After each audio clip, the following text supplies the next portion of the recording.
Okay. So this goes inside the doorway. And then pull the doorway shut. Make sure it shuts all the way, clicks in. Okay, now this one, remember that you don't give it your weight. So it doesn't, it's got to be in there secure, but it's not like the TRX where it's really got to be jammed in there. So the first one we're going to do is the tricep one. So we're going to go fairly close to the door, elbows next to you, and then we're going to go alternating tricep extension. So extend straight down, hand comes up, back to the 90, other hand comes down. Comes up, back to the 90. Now notice the wrist. It's flat and straight at the bottom. I lock the tricep. My knees are bent. I come back up. I'm just slightly leaned forward, alternating one at a time.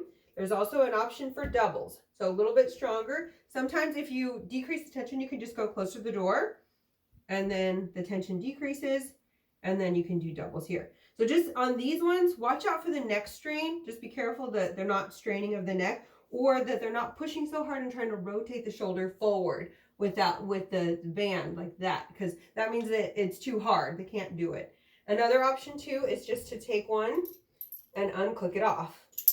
And now that's going to just give you, now I just have the tension of one on here, and that's just going to change it. That's it there.